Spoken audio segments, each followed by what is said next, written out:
자, 그런데요. 이재명 대표도 이 김성태 전 회장과 관련해서 이렇게 얘기를 하고 있죠. 나는 내이 하나 사 입은 것밖에 없습니다. 한번 들어보시죠. 그 쌍방울과 이재명은 대체 무슨 관계입니까? 나도 모르겠어. 뭘 알아야 내가. 제가 전에 한번 그랬죠. 내가 2년이라면 이거 내이 사 입은 거. 어처구니가 없는 거죠. 도대체 저는 김성태라는 분 얼굴도 본 일이 없거든요. 근데 그분이 왜 제 변호사비를 내며 받은 사람은 대체 누구냐 그럼? 그 사람 잡아가든지. 정말 황당무계해요. 자, 이재명 대표도 김성태라는 사람을 내가 어찌 압니까? 모릅니다. 지금 이렇게 김성태도 이재명을 모른다. 이재명도 김성태를 모른다. 지금 이런 상황이에요. 지금 그래픽에도 나와 있죠.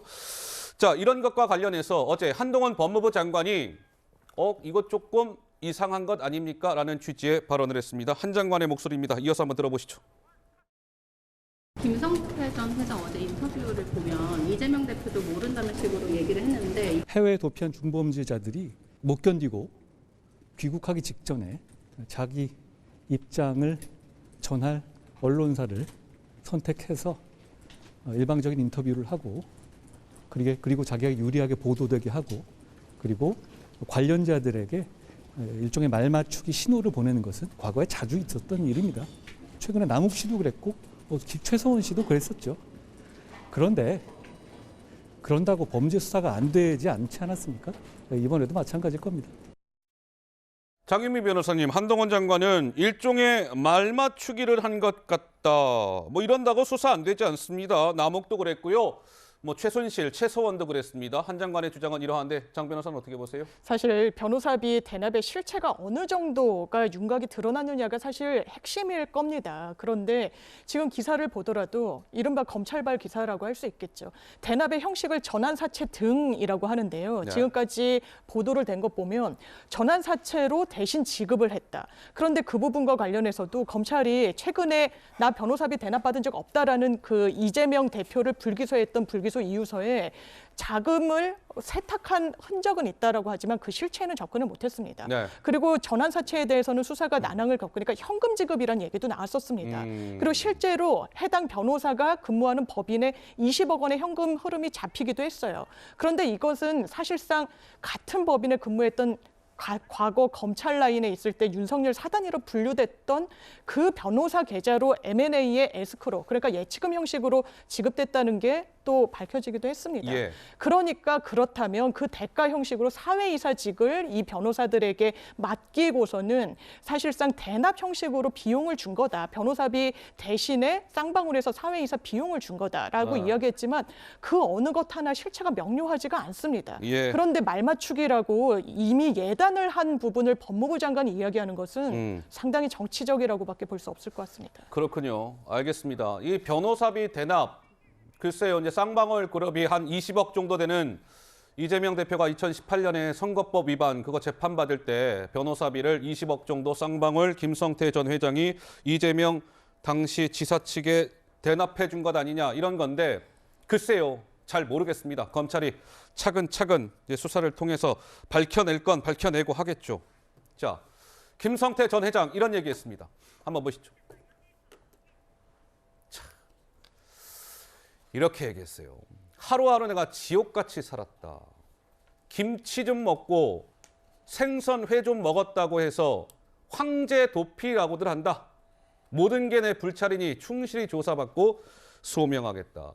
아니 김치 좀 먹고 회 좀 먹었다고 해서 황제 도피라고 하는데 근데 보세요. 그동안 김성태가 뭐 태국 등지에서 받았던 그런 생활들의 몇몇 뭐 도피 조력받고 뭐 김치 이런 음식 조달받고 생일 파티에 가수 초대해서 노래 부르게 하고 유흥업소 직원들 한국에서 비행기 태워가지고 태국 현지에 불러대고 체포됐을 때는 수십억 원대 달러를 보유하고 있었다라고 그러고 기관총 무장한 경호원 대동하고 있었다 그러고 근데도 황제 도피가 아니랍니다. 김종혁 의원님, 그럼 저건 임금님 도피입니까? 김성태 씨는 제가 보기에는 이렇게 마음을 정하고 온 것 같아요. 예. 그러니까 어차피 제가 이제 취재한 바에 따르면 어차피 지금 윤석열 정부에서 내가 무슨 선처를 받거나 그 나를 용서해 줄 가능성이 별로 없는 것 같으니 그냥 나는 버티겠다라는 생각을 하고 들어온 것 같아요. 네. 들어오기는. 그런데 뭐 대부분의 범죄자들이 해외에서 송환될 때 들어올 때는 다 저렇게 당당하고 당당하게 다 모른다. 모른다고 들어오지만 나중에 시간이 지나면 또 다 털어놓지 않습니까? 그럼 남욱 씨 같은 경우도 처음에 들어올 때는 뭐라고 그랬어요? 뭐 이재명 지사에 대해서 전혀 뭐 상관없다라고 얘기했지만 나중에 구속되고 나서 지금 이제 그 기한이 만료돼서 풀려 나서는 그게 사실이 아니었다. 그 진실은 이거였다라고 다 털어놓고 있지 않아요? 그리고 김성태 씨 같은 경우는 워낙 지금 그 걸려 있는 게 많아요. 예. 지금 전환사채로 뭐 변호사비 대납을 해줬다, 혹은 불법 송금을 그 북한에 했다라는 것 외에도 예. 제가 알기에는 무슨 뭐 기업 사냥 과정에서 벌어진 일들, 그다음에 횡령 이런 것들이 워낙 많아서 그런 수사들이 검찰이 그동안 수사 8개월 동안 수사했던 것들을 들이내면서 김성태 씨를 옥죄이기 시작할 때 저분이 제일 가장 소중하게 지켜야 될 게 뭘까? 자기 재산 아니겠습니까? 돈 아니겠습니까? 예. 그러면 그런 부분들을 뭐 막 옥죄고 들어오고 치고 들어올 때 과연 어디까지 지금 하는 말을 얼마나 저걸 버텨낼 수 있을지, 그걸 유지할 수 있을지. 예. 그러면서 뭐 이재명 대표와 뭐 전화 한 통화 한 적도 없다고 하셨는데 이재명 대표도 그렇게 말씀하셨고요. 네네. 그게 굉장히 큰 어떻게 보면 고리가 될 수도 있어요. 예. 그게 만약에 어떤 분은 총리 후보였다가 누구를 모른다고 했다가 사진 찍은 거 한 장이 나와서 총리 후보로 사퇴한 적도 있었는데 예, 예. 저분들이 예를 들면 문자를 주고받거나 다른 분과의 무슨 중간에 껴서 식사를 같이 했던가 아니면 사진을 찍었던가 하는 게 나오는 순간에 그냥 모든 게 무너져 버리기 때문에 예. 너무 단정적으로 말씀하신 두 분이 저렇게 말씀하시는 거는 두 사람 모두에게도 별로 좋지 않아 보입니다. 예. 어쨌든 뭐 김성태, 이재명 이 두 분은 서로가 서로를 지금 모른다 이렇게 강력하게 주장을 하고 있는 상황이니까요.